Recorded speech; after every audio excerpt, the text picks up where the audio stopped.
All right, what is up, my peeps? Joshua Smithy with another GSD Mode podcast weekly real estate tip.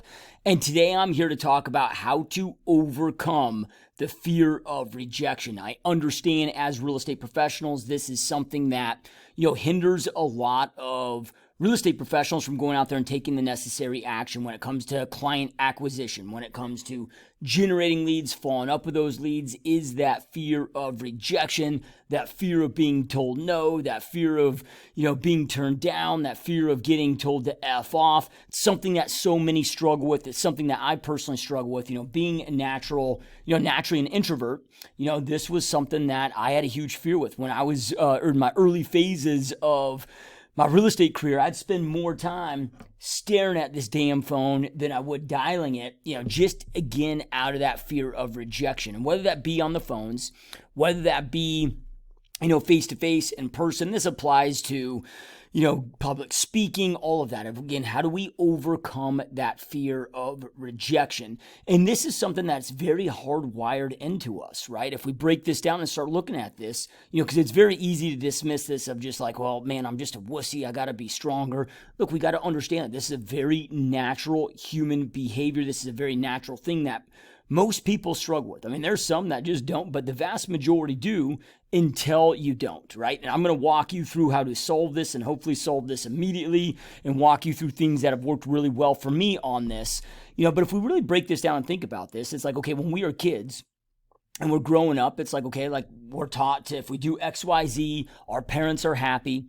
Parents are happy, life is good. Parents aren't happy, life is bad. Then we start school.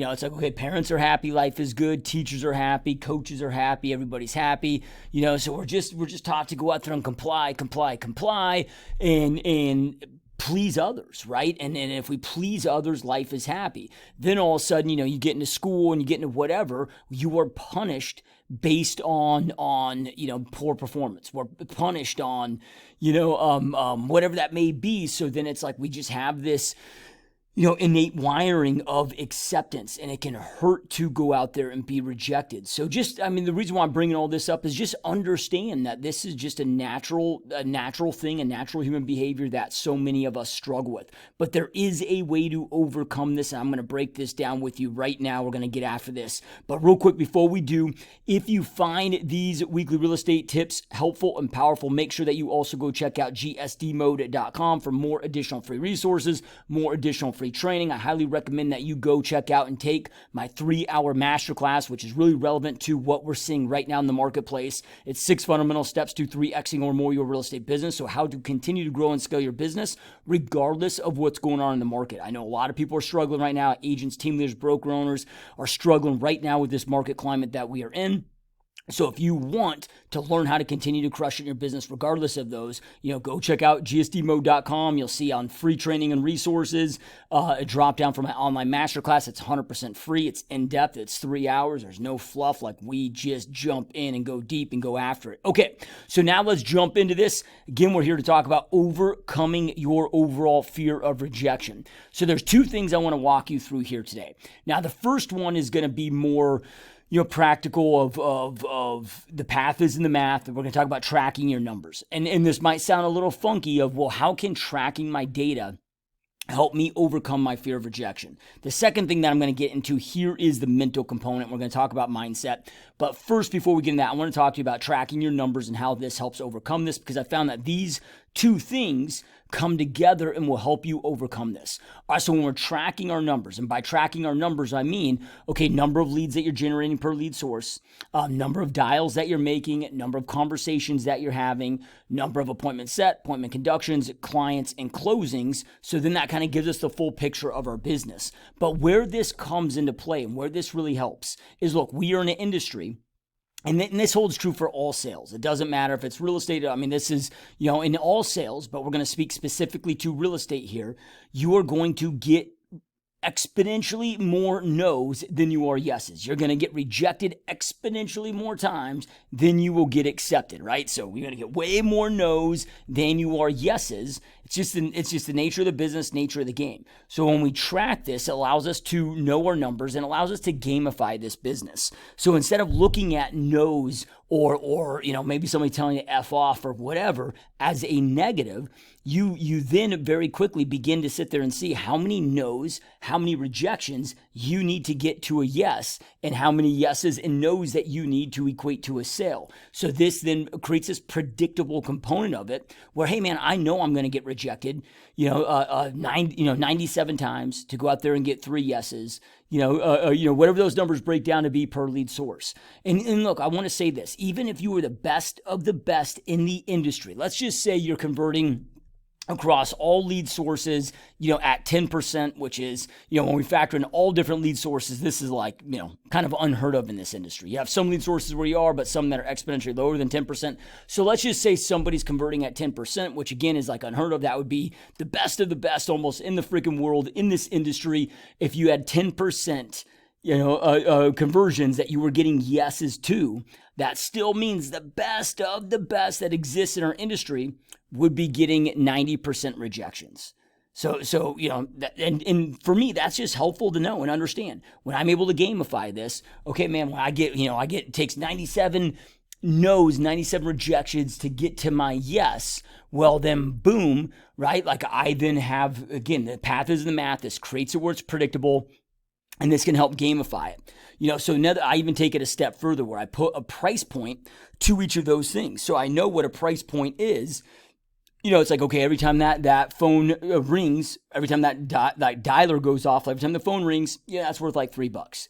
Every time somebody picks up that phone, that maybe is worth $7. Every time somebody tells you no, well, maybe that's worth, $17 or whatever that is. Every time somebody tells you to F off, that's worth $115, right? Every time you set an appointment. So when you start tracking these and knowing what those are inside your business, it helps gamify it. One thing that I'll tell my agents, that are struggling with this fear of rejection is I'll be like, okay, let's do this. If I were to give you, if I had a $100 bill in my hand right now, and I were to give you this $100 bill, however, the stipulation to this is before I hand you this $100 bill, you have to let me tell you to fuck off to your face. Now, that's the stipulation. So will you take this $100 bill? All you got to do is allow me to tell you to fuck off first, right? Everybody jokes around like, hell yeah, I'll take that deal. Right? Well, then I'm like, then why are you so afraid of it over here? Every time you have somebody, you're going to get a lot of no's, no, not right now. But every time somebody's nasty to you or tells you to F off or whatever on the phone, that is worth, when you start knowing your numbers, that's worth well over $100 to your business. So it ends up being, so why would you do it in this context and not that context, right? So tracking your numbers helps with this process and just understanding and knowing this process. Okay, now let's transition then into the secondary portion of this, which is mindset. And this is equally, if not more powerful when it comes to the mindset, is look, we just got to understand that there's multiple pains that we are going to experience in life. We just got to pick and choose which pain it is that we want to experience. You either are going to have to go through and deal with and push through the pain of being rejected, or you're going to have to go through and experience the pain of rejecting your own dreams, goals, and visions, going through the pain of having to reject your loved ones, your families, or your family members, whatever the people that matter most to you. Those opportunities, you're going to have to reject them, the opportunities that you jumped into this industry to go out there and create the first time. So what this comes down to is getting extreme clarity on what you want, why you want it, why it's important to you, who matters most to you in your life. And the reality is this, and I'm not saying people are bad. It's just people are busy. They got their own problems. They got their own shit going on in their own world. The people that you have fear of rejecting you, these strangers, they could give two shits about you, your family, your loved ones. They don't freaking care if you foreclose on your house. They don't care if you have to fail out of this industry. They don't care if you can't fulfill your obligations. They don't care if you can't feed your kids. And it's not that, again, I'm not saying that they don't care like they're evil people. Of course, we all have compassion and whatnot as human beings, but they've got their own problems. Nobody's going to bed at night worrying about you not being able to pay your bills, right? That is only you, right? And maybe your immediate family, that's within there, but that's impacting by your decisions to not go out there and execute, with this. So it's like, okay, if I were to step out of my office right now, go onto this busy street out here and get hit by a car, now, that same person that I'm afraid of on the other end of this phone, this stranger that I'm fearful of getting this no to, maybe they see on the news that I get hit by a car. And they're like, oh, that sucks. And then 2 seconds later, hey, honey, what's for dinner?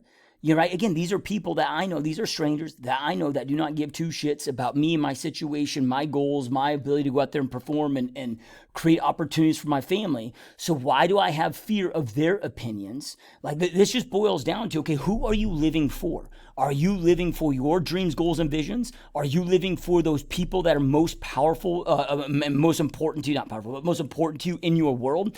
And are you willing? Because it's going to be, again, like I said earlier, it's going to be two pains. You just got to pick and choose which one do you want to experience. Do you want to say no and have to reject your goals? Do you want to have to say no and reject your loved ones, the opportunities that you could go out there and create for them? Or do you want to be rejected by some stranger that could give two shits about you and your family? Just pick and choose which one.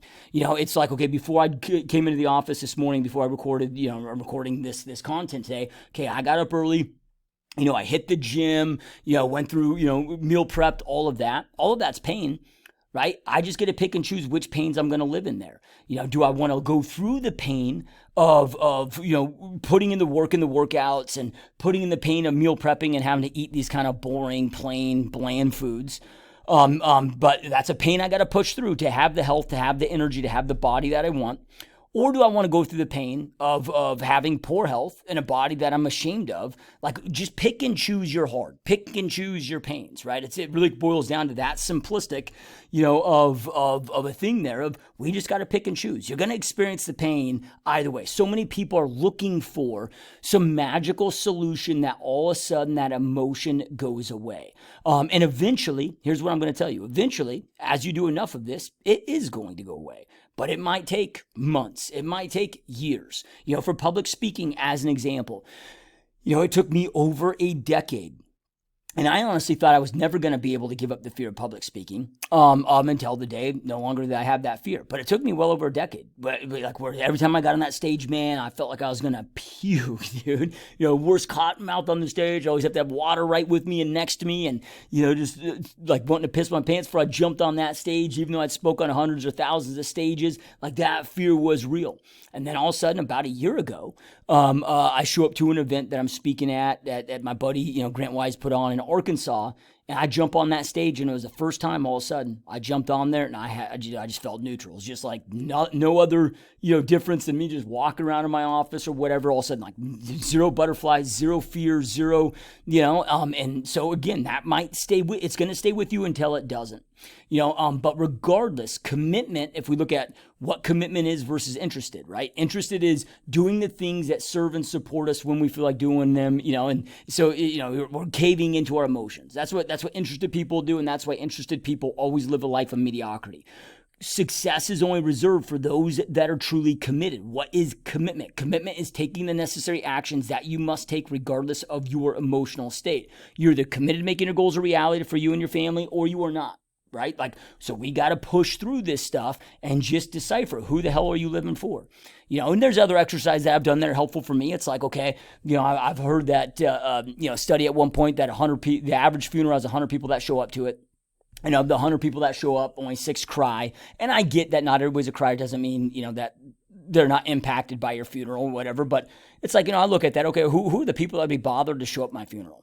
And then who are those that would really be impacted, that would be shedding those tears? And, who are the people that will truly be impacted, that matter most to me in my life, including myself and my own goals, dreams, and visions, but who are those else in my life that rely on me to go out there and lead throughout the day, to go out there and provide for them? Am I going to live for them, or am I going to live for some freaking damn stranger that could give two shits about me and my family? They don't care if I can't feed my kids. They don't give a shit, right? And again, I'm not trying to say that people are evil, right? They got their own problems, right? It's just how it goes. So you just got to pick and choose who you are living for and go out there and choose to just face this damn fear, because it's like you can't have your cake and eat it too in this scenario. Right? Like you just got to choose to push through. And as I mentioned, man, and once you start pushing through this, it gets better, it gets easier when you combine these two things, tracking the numbers so you know what the reality of the situation looks like, how many rejections, how many no's you're going to get a yes. So then that can help you gamify it and just predict it and whatever. And you start looking forward to those no's. Like I know on average, I'm going to get rejected by the same lead. I'm going to get rejected on the average 5 times before I get my one yes. So it's like when I'm doing an open house, right? Like I want to get 2 rejections out of the way right at the open house. Because then I'm like, okay, I only got 3 more rejections to go before like, it just becomes part of the process. You know the process. But in order to start knowing the process and tracking the process, we got to get over that mental hurdle, which is that mindset component that I talked about here. All right, so hope this is helpful. I know that this is a little bit of a quicker podcast than normal, quicker real estate tip than normal. But these are the 2 most powerful things that I've found when we put these together to easily push through this and overcome this instantaneously. Doesn't mean that emotion goes away, but allows you to take action regardless of your emotional state, which is what commitment is. So go do these things, start taking action, and you will crush it. And again, make sure to check out gsdmode.com for more additional free resources, more additional free training. Also on there, you can check out my coaching. There's a coaching tab on there. If you are interested in taking your real estate business to the next level and you want to learn more about my personal coaching and mentorship program, you can check that out there as well. All right, keep crushing it. We'll talk to you soon. Peace.